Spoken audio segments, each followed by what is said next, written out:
अस्सलाम वालेकुम दोस्तों, उम्मीद कयां तो सभु ठीकु हूंदा, ख़ैरियत सां हूंदा।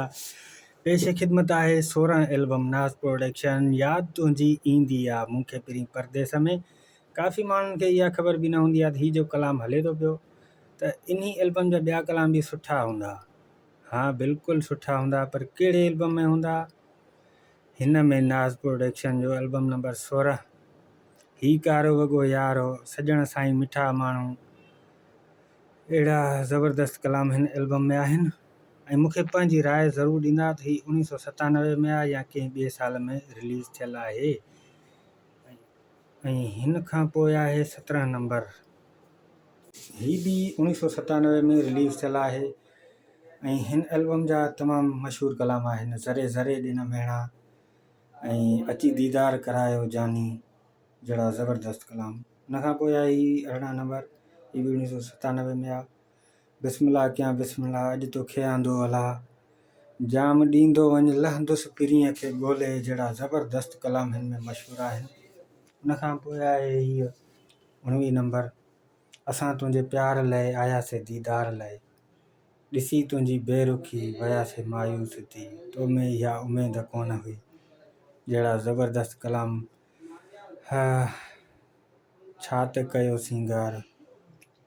हुन खां पोइ आहे एल्बम नंबर 20, एॾो छो दूर आहीं, हीअणो ॿोले हीअं, हूंदा अलाए कीअं मारू मुंहिंजा मलीर में, जहिड़ा ज़बरदस्त कलाम। ऐं मुंहिंजा नैण रोवन।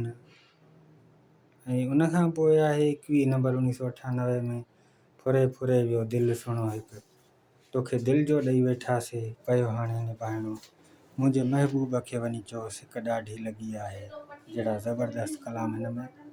ऐं हिननि ते साल लिखियल आहिनि, तव्हां थोरो गौर कयो, छा इहे साल सही मां लिखिया आहिनि या न।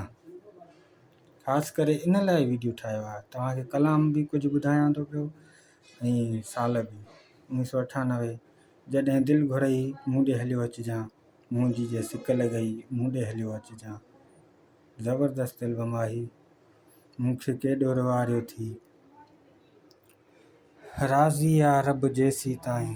हुन खां पोइ 99 में आयल आहे 25 नंबर, रोई रोई नैण निहार न राहूं, ॾींहुं सॼो इंतज़ार में, मेहणा मयारूं अहिड़ो प्यार थी मूंखे ॾिनो, सॼी ज़िंदगी क़ुर्बान थियां, जहिड़ो ज़बरदस्त। हुन खां पोइ आहे एल्बम नंबर 27, हिकिड़ो एल्बम विच में आहे 26 नंबर, उनजो मां न ठाहियो,